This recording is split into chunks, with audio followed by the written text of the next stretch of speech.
Look out, Jen's gonna go back through the Yeah, intros again. yeah. And we are not the only technology and business people clearly on this call. So Exactly. all Yeah. expertise is welcome in this discussion. It's a topic that I am really passionate about. As far as the business and technology, I think a lot of times the two talk past each other. And people say, oh, we have this great relationship with technology. But when you really get in there, they're not. I mean, they're getting along, Mhm. but they're not having a really good relationship to drive the results. So that's Yeah. what kind of drove this, I think, Jen. Is that fair? Yeah, yeah, I think so. And as we're having the discussion, please feel free to pop questions into the chat.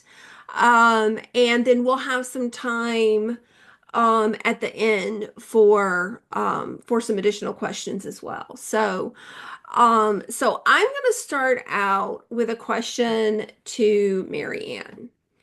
And I want to talk a little bit about technology and kind of the relationship with the business and how we solve the business problem. So, from a technology perspective, how do you kind of approach both kind of understanding what the business problem is and then getting yourself and your team to delivering those results for the business? Sure. So there's a few things that I think are really important. And the first one for me is, as you said, understanding, right? Coming from a real estate industry, it's very complex and there's a lot of process that has to happen, a lot of documentation, a lot of why. Why are we doing this? And we need to be compliant with a lot of different rules from state to state and county to county, right? It changes so much. So I find that getting yourself completely immersed in that and having the flexibility to understand that particular part of the business. So I love things. And unfortunately, I feel like a lot of organizations have moved away from this, but we used to do a lot of shadowing. So I could send an engineer to go learn a day in the life of a title processor because that engineer is working on that title system and needs to understand the process, the business behind it, the purpose of what they're building and how it matters and how it makes a difference in somebody else's life. um, so I'm kind of starting there. It's hard sometimes to find that right personality mix. Not all engineers care. They want to code to spec. They said, give me a user story, tell me what I'm going to build, and that's what I'm going to build. So it's hard to find those personalities where they want to learn, they're naturally curious, but they also want to code and they also want to translate what we speak about as a problem a into code or into a solution that we could actually build together to help solve that problem. Uh, I'll pause there. Okay, awesome. So, so for you, Tina, from the business side, how do you work with technology to make sure? Because sometimes it's not always a single business problem. Sometimes it's several problems, or sometimes it's the business may not even know right in the beginning exactly what the problem is. How do you make sure that you no, I mean, how many It's times have true. we gotten It's into very something? It's true. like it's the It's problem's true. not what we thought it was. Right. So how do you as a business on the business side make sure that you're communicating to technology what it is that you need? Um, a couple things. One, and this is what I find in a lot of companies that people go to technology and say, I need this tool, or I want you to deploy this, instead of going to technology and saying, I have a bottleneck here, and the process does this, and then it bottlenecks. And so we want to try to change the process to do this. Can you help me figure out the best way that I can solve for that? So, one, defining the problem, I think the best way to approach it is through business process first. Look at the business process, know what it is today, think about what you want it to be. That will help you communicate with technology what the problem is. And then they usually do a pretty damn good job of coming back with a couple different recommendations of how to solve for it and the pros and cons of each. And then instead of the business going off and making a decision by themselves, working with technology to talk through those pros and cons to ultimately come out at what the best solution is going to be for the business. I also find that while you're looking at those business processes, if you bring your technology partner in, then I know a lot of people are like, we don't need technology involved yet. We're not to the point where we're asking for anything. But if you bring them in so that they understand and they can hear for themselves what you're talking about, what the problems are, where those bottlenecks are, they will have very creative and innovative ways to think about solving for it. Versus we get to the end and then we go try to do a dump to them and say, I need you to fix the following. I I think it's just better if the collaboration starts right at the beginning. I 100%, I agree 100% with that sentiment. And again, you can't have every engineer in the room, but for me, what I found is that people really like having a purpose and understanding exactly what you said, the problem that they're trying to solve.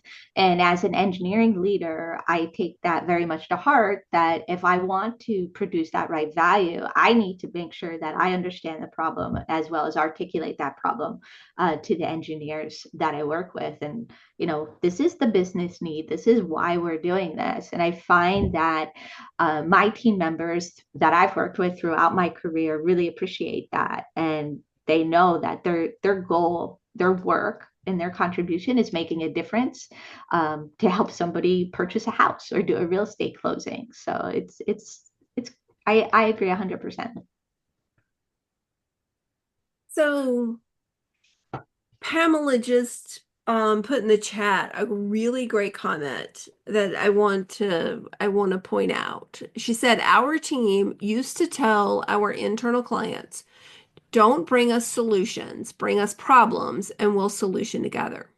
I love that, Pam. Yeah, I Yeah. love it. Yeah.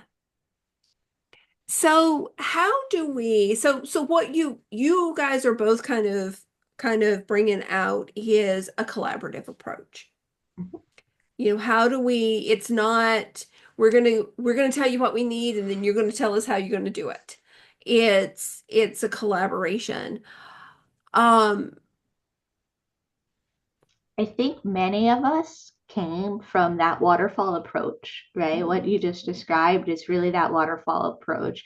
And how many times have we seen that fail in our careers? So, if you don't know the waterfall, it's basically you grab all the requirements up front, you go back, you build it, and you give it to your team or to the business. And when you give it to them, they say, this is not what I wanted. And then you have to go back and start over again. So, the first part that I've seen happen in that is the agile transformation that many organizations have gone through. And that definitely helps. You started to go there, Jennifer, on the collaborative approach, right? So becoming agile and going with that collaborative approach. And now I'll stop and let you finish your question. no, you answered my question. So, um, and Tina, were you going to add something? Oh, okay. Um, so I It, guess this, one of the, I'm sorry. sorry, this is Karen. Am I able to say something right now? This Yeah, is do my you? first time. I didn't know the format. No, go ahead. Okay, sorry. Um, well, so recently I was part of the MIT digital transformation cohort, and one of the shocking data that I learned that um, I think by 20, I think this data was 2022. 70 to 80% of the company failed with their digital transformation.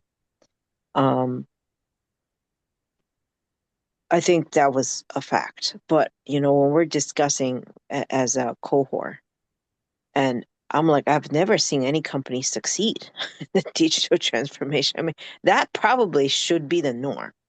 And the root cause was really the culture. The How do you bring everybody on board? How do you, get everybody on the same, um, kind of looking in the same direction? So now with AI, and that just kind of a power boost, the whole, I mean, it just and add another level of complexity. So I want to ask the group is that, do you see the AI is necessarily going to help the enterprise IT, is going to help everybody? I don't even know what the question should be. I just think another layer of AI. That's from me. I don't know. Anybody want to make any comment or not? Yeah, Yeah, if I, that's a, I'm oh, I'm sorry. sorry. No, go ahead. Yeah, that's a really, really good point. It actually was one of the questions that we had to talk about was how is AI kind of either influencing or disrupting the the relationship between technology and the business and how we deliver these solutions. Addie, did you have a question or a comment on the AI? I did. Yeah. And I think we talked about this, if my memory serves me right, at the previous session, which I thought was a very provocative conversation for us to be having because I think the feedback from our presenter, because I think I posed a similar question to him, was really that successful adoption of artificial intelligence falls into the same change management bucket Mhm. as any other transformational program. The question is, how are we going to enable the talent in our organizations to successfully adopt those changes? And it begins with all the things that I think we're familiar with: clarity of vision and purpose, strategic training, application to their functional area of work, and then sustainment and consistent reinforcement and organizational transformation. So all the things that I think fall in the change management space, if those things are not done right, similar to tech driven organizations and the transformation programs that they try to deliver, we'll see about the same failure rate, in my opinion, that same 70% failure rate or worse, because we'll see more resistance, as I think people will be anxious about what AI will mean to them professionally and whether or not it's going to erode the need for their capabilities and talent. So just wanted to piggyback on that. I love the question. I think it's very provocative. And I think it's something that as change agents, if we're able to understand AI and apply the lens that we do as we help organizations transform, we may be integral to helping the workforce adopt the capabilities, adopt the change, and apply it a bit more successfully. Hervé? Yeah, Uh, I mean, I love and agree with what Addie, I hope I pronounced your name correctly, framed. I also think that there's a bigger change at foot, which is that when we think about applying change management, we still think about it from an agile perspective. It's something that's applied to something that's happening. But I think AI really changes the game. I mean, we're really moving into an era, we're already there, where human and machine are inextricably intertwined. So it's no longer that there's something, two different islands. We're the same island, right?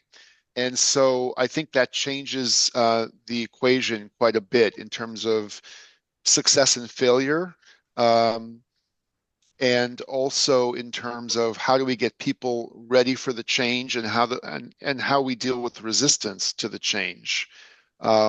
And I'm not even sure anymore, like in my practice, in the way that I do it at West Monroe, we're trying to steer away from this concept of resistance, very much like the board, right? Resistance is futile. It's happening. There is no resistance.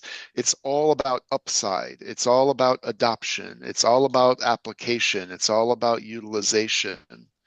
Um, and I haven't even touched the surface of how you can actually use AI to implement change, which is a whole other subject. Yeah, I want to go back to Karen's comment, Jen, if we can, for just a second, talking about high percentage of digital transformations that fail. So in general, whether it's digital or not digital transformation, there's a statistic that a high number of them fail, which is one of the reasons why we formed this group, by the way, was to try to help reduce the number of failures. I feel pretty strongly that it's not just having the right team with the right skill sets, it's having the right team with the right chemistry. Marianne touched on it earlier. At Equifax, we worked on a lead to cash transformation. All of us were together in the basement. The technology leader and I gave up our offices. We sat beside each other in cubes in the basement so that we had constant communication with the team. We had our own conference rooms. We could whiteboard like that. We could, hey, we just learned something that is going to cause us a problem. We need to shift. Good, get the right people in the room and work on it right then. Again, it was that collaboration, early collaboration. It was looking at the business processes. It was being fully integrated. And the most important thing was the chemistry of the team working together and really, truly everybody having a vested interest in everybody succeeding. And we were an international team. We had our international participants. They came in, they stayed 28 days, they went home for 7, they came for 28 days, they went home for 7. It was really important. And I think we talked about the fact that now, like Marianne said, I would have my engineers go and shadow or do something like that. Well, now that we're 100% remote, how do we account for that aspect of it? That, being able to read the room and say, oh my goodness, the team is fatigued. We were in a conference room. We were trying to figure out how to standardize these processes across the globe with all new technology platform. And one day we literally just pushed the tables back. We learned that a couple of our consultants played guitar. We had folks in from Latin America. The guys were playing guitar and singing, and the ladies were doing the tango, and we all had a great time for a couple hours. But when you're remote, it's hard to build that chemistry to make those transformations successful. And I haven't cracked the code on how to do it remotely yet. We're getting better with some Miro stuff or, some tools that help with that, but it's not the same as that chemistry that you get when you are in the room. Yeah, I 100% agree with you, Tina. And it's definitely been a challenge going from that experience where we all sat in the office and we were all close and we had professional and personal relationships. A lot of people have seen my child grow up. I've been there 20 years. He's only 18. So a lot of people saw me, when I was pregnant, and we kind of all grew up together, and we were really close, and we had a lot of bonds, both professionally and personally. So it's hard, I agree, to replicate that in the digital world now. What I have found, a few things that have helped. One of the advantages of going remote is it opens your talent pool. So I can hire people across the country. I have access to talent that was not available to me in the past, right? So that's it. One really great advantage that I see. And I think a lot of people love to work from home. They like having that advantage. There's some of us that don't like it, and there's some that want to be a hybrid and somewhere in between. But I still think there's a lot of great talent out there that really likes us. You have to be conscious about the culture, right? If your team doesn't feel connected, if your team isn't working toward a common goal or a common purpose, or they don't understand that common goal or purpose, it's going to fail. And like you said, with the transformations, it probably wasn't either, maybe the whole organization wasn't aligned on what that transformation is. We've seen that happen where sometimes the politics come into play and some people are on board, some people are not on board, and then it just kind of fails.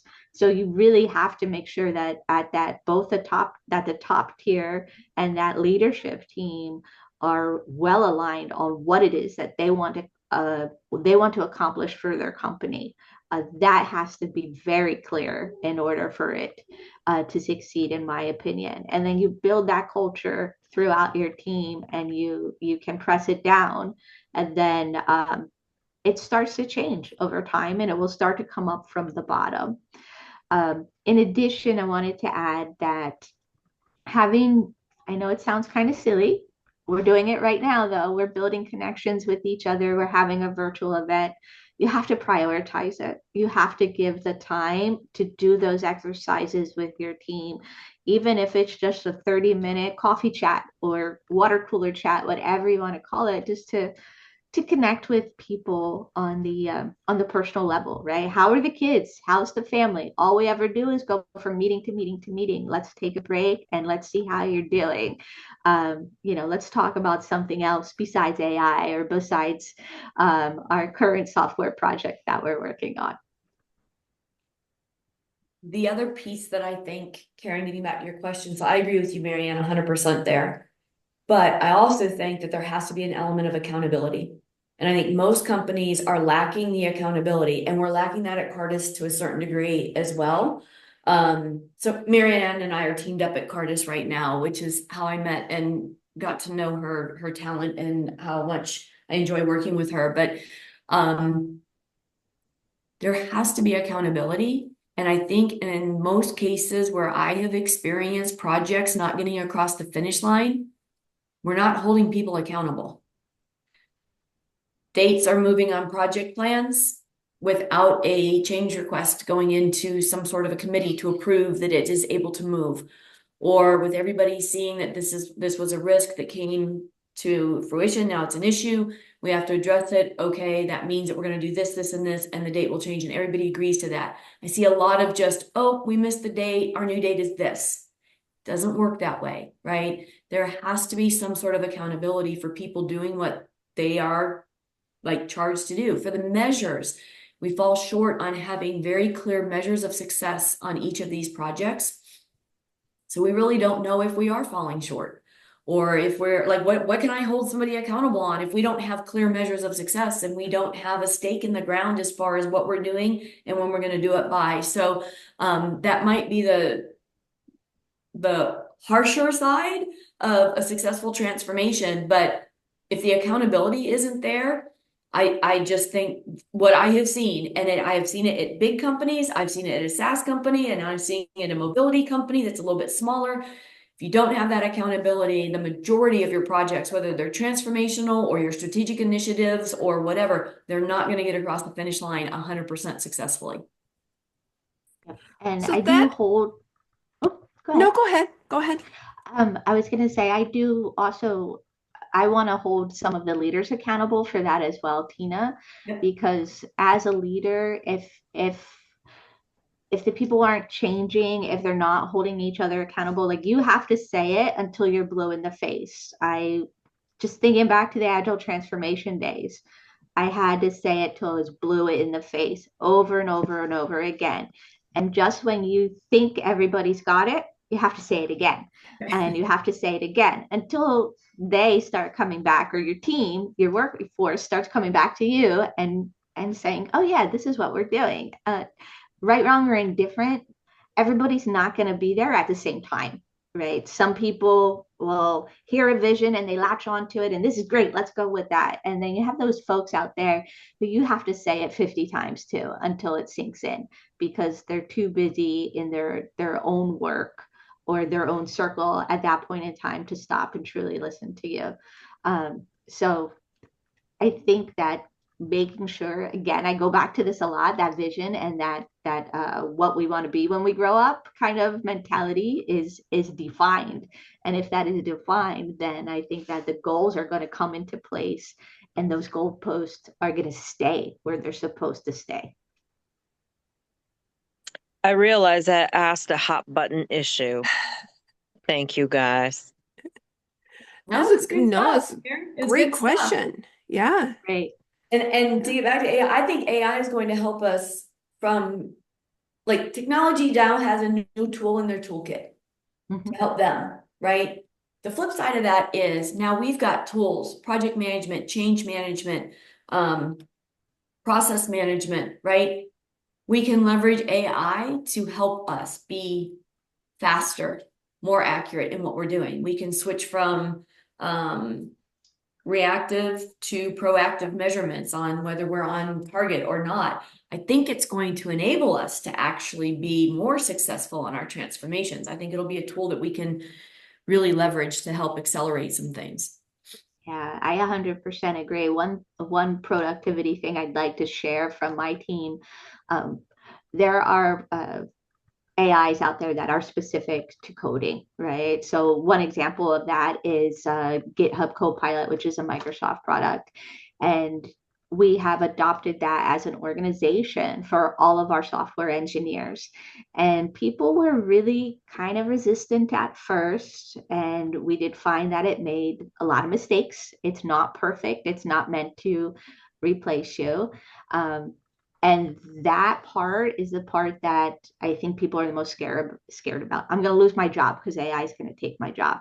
It's not going to take your job, but you have to be savvy with it. You have to use that tool to augment yourself, right? And the people that realize that and jump on that bandwagon, they're going to be able to move much faster. So, as a coder, maybe now I can move 10 times faster and produce 15 more story points per sprint than I used to because I have that toolkit there with me. It's almost like having a big brother or sister who has all the answers to everything, and they never get tired of you asking questions. They never get annoyed with you, and I can ask you the same question 20 times, and I'm not worried about you know looking dumb or irritating a person. So there's some really great things there that we need to embrace all across organizations. It's not just tech, like Tina said.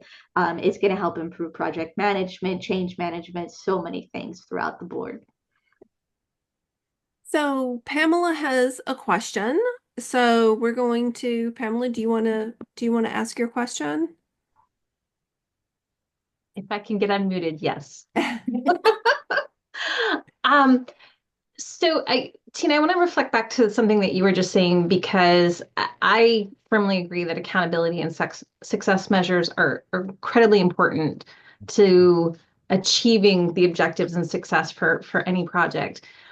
What I've been seeing, though, in the last 5 to 7 years is that, and this might be a little bit of a false association, but I feel like the fail fast and break things has kind of skewed how executive leadership tends to look at projects. And it's like you say the P word, process, committee, review, and they're like, oh, we're not being innovative. We're not being innovative. You're slowing things down. You're slowing things down. We just need to get things done. It's like, let's talk about what done looks like. What does success look like? And I understand philosophically that, being innovative means trying things, and sometimes they're going to fail, and then we learn from it, and then we keep going. It doesn't mean you throw the accountability and the success measures and the planning out, out to pasture. So my question is, have you experienced or discovered or created any creative strategies for kind of helping to bring some of these executive leaders or any sponsor back a little closer, saying, yes, we are going to fail fast and break things, and we're going to do it in a somewhat organized fashion so we can be successful? Because it seems like a struggle right now. Yeah.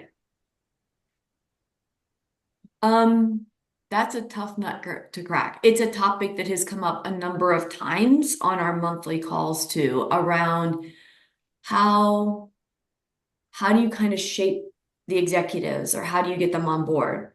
They play such a critical role in us being able to be successful on our transformations. But they think they're being supportive because they want that fail fast and they want to support agile and all. And I don't know, Marianne may disagree with this, but you still need to know where you're going, and you still need to know how you're going to measure the success of getting there. And so even if you break it down into the success of the smaller pieces, eventually, hopefully, they see the value in the measure of success, even if it's along the way versus waiting until the end. But the sum of the parts has to equal the whole at some point. And honestly, I think you just hit on what I think one of the biggest challenges is across transformations in general. In executive leaders, some, not agile. I mean, we can make agile work as long as, and again, Marianne can throw something at me, as long as agile isn't an excuse for not having commitments. Right. And I did not experience that with Marianne, by the way. It's one of the reasons why I thought that she was such a good partner because the commitment was still there. That collaboration was still there. It doesn't mean that we don't learn along the way and have to make adjustments to what that commitment might be at the end or what the end might look like. It just means that we learn faster along the way, but you still have to have something that you're working toward. right, some things that I've seen work in some of our products that are more successful than others is a lot of transparency. And we have that executive sponsor that knows I want this bright and shiny object. It's going to take me a little bit of time to build that. And we've also implemented some processes now where we hold our business stakeholders responsible for coming up with an ROI on why they need a particular feature. So sometimes that does help a little bit with some of the chasing the shiny object, is what I like to call it. This is the bright new thing. We have to have this bright new thing in all our products right now. Yes, it is a bright new thing, but we need to evaluate the bright new thing and make sure that it's going to fit in. On the transparency side, in some of the products that works better, we are meeting with the executives every 2 weeks, and we go over our milestones for the sprints. We have everything documented in Confluence. Everyone has agreed on what those milestones are and what we're working toward. And if it has to take longer or they want it sooner, that pressure is always there, the give and take. I say 6 sprints, then they come back and say, well, Marianne, we'll give you 4 sprints, figure it out. So that kind of stuff always happens, but we're aligned on that particular product, on getting on what we're trying to achieve, where we're trying to utilize AI, how we're trying to augment our existing staff using AI to make their lives easier, which then makes a real estate agent's life easier, or a consultant who's helping an individual move across the country. It makes their lives easier. So big on transparency and documentation. I think it helps. If the goalpost changes, everybody's got to agree that that goalpost is changing and why.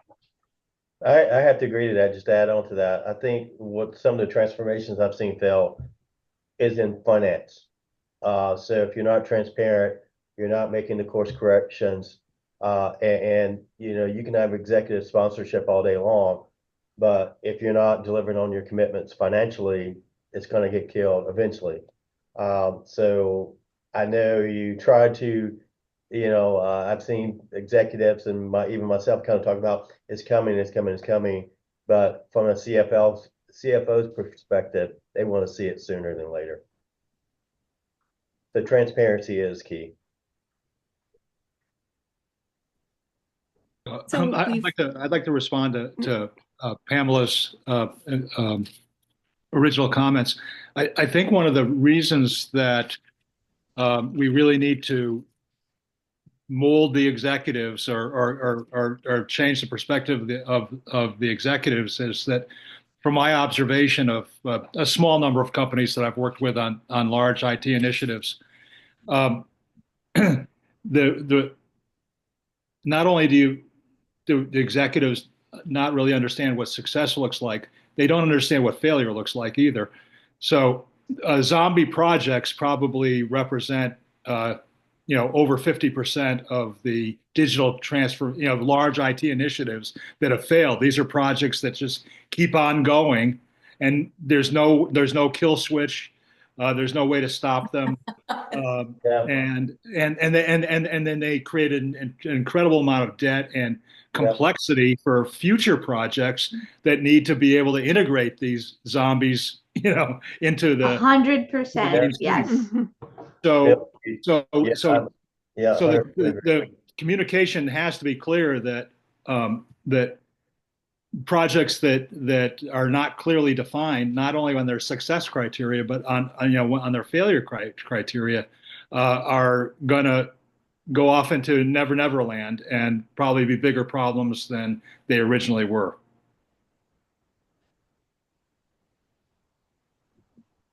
Thank you, everyone. This was super helpful. This is Karen. I listened to a podcast by CEO of Heineken. I'm sorry, Chief Digital and Technology Officer of Heineken. And they have an award in their company called FDOT Award. It goes to the team that failed, but learned the most. And I think I love that. I love that too. I figure you guys would. That's my contribution. That's great. Well, and I have a no button that we used during our transformation because we were standardizing processes, and so it got to be kind of a fun thing when people wanted to customize something, and we would just hit the no button. But now I have to have a kill switch to go with the no button. We do have something internally we call the kill list. And we try every year to make sure that we're adding things to the kill list, that we're actually killing them, because it is a huge problem for big organizations. We built these products, and you have one or two leaders that are loud and don't want to let it go. And then, yeah, it's another system you have to support. It's another system I have to test. It's another code repository that I have to maintain. And that it adds up. It adds up. Just to add something to what you said, Karen, is it's interesting. A couple nights ago, I've got two kids, 11 and 13, and I made them watch Apollo 13 with me. And they were like, this is an archaic movie. Like, when is this thing from? But what was interesting about it is that at the end of the movie, they talked about the mission as being a successful failure, right? It was something that failed, but they learned so much from it that they were able to take all of those failures and apply it to their next mission. So I love the comment F dot, but successful failure, Yeah. All right, so we're coming up to the end of our time. Thank you guys so much. Thank you, Tina. Thank you, Marianne, for this conversation, and thank you everyone. I thought this was a great conversation. I think we could probably spend another couple of hours talking about this. This is an important discussion, and we've discovered in some of these really great discussions that we've had some other splinter topics that have come off of it. So we may be looking at this and see if there's some other topics that we want to address. And if you guys have any ideas for topics, please reach out and let us know, because we're always looking for really great content for these meetings. So any parting words or advice, Marianne or Tina, from either of you to us to help us go conquer the next transformation? So one of my for the folks that were in my breakout group, I mentioned that my superpower is versatility, and I think in this time, in this market, in this technology phase that we're going through, you have to be versatile. You have to flex your muscles. You have to be able to learn and fail, to the effed up award. We all have to be okay with effing up from time to time, because it's going to happen. But that versatility and understanding that you're going to have to change a lot, you're going to have to wear different hats. For me, I think that's probably one thing that is what I would want people to part with. If you're not good at being versatile and managing change, get good, because you need to do it. Marianne, I think I have a trophy case full of effed up awards. Well, this is my first session. I really enjoyed it, and I think it's very the breakout session was great. People get to know each other first, and then it was a theme. People can contribute their past experience and expertise. I think it's really great. Well, I really enjoyed it, and yeah, thank you all. Thank Thank you. Nice to have you, Karen. And I would say a true partnership with technology, right, requires you really kind of do have to roll up your sleeves. You have to be transparent. And again, as technology leaders, if you have a business leader and a technology leader on a transformation, right, you are going to have intense moments of fellowship. It's what's going to happen. Makes better business decisions. Have those behind closed doors. And then when you come out, you have to have a united front to the team. You have to demonstrate that partnership at the top, the leader level, so that it will filter down. It can't be any kind of like passive aggressive us against them, because that's what I hear so often. It's technology's fault. They didn't listen. No, maybe they just misunderstood what you were trying to say, and we misunderstood what they were trying to tell us, right? We kind of speak, everybody thinks about things in their own, through their own perspective, through their own experiences, and that's where we tend to get off. So like, assume good intent and go from there, I guess would be my parting words. Assume good intent. Awesome. Well, thank you so much. Thank you, Tina. Thank you, Marianne. Great discussion. Everyone, it was a good conversation with Yes, everyone. It was great. absolutely. Absolutely. Addie, All I think right. you Forward asked to a question connecting about again. AI and transformation. I have some things that I've come across that's helping to accelerate learning, not only project management, process change management, but also training the AI at the same time. So not only getting faster at doing those skills, learning how to be more innovative with AI. Hit me offline. I can share what I've learned so far. It's a fraction of what some of these people on the call know, though. So just keep in mind, I only know a fraction compared to some. Absolutely. I'll reach out. Awesome. Have a great night, everybody. Right. Thank you, Have a Jennifer. great night. Awesome facilitation as always. Thank Bye, you. everyone.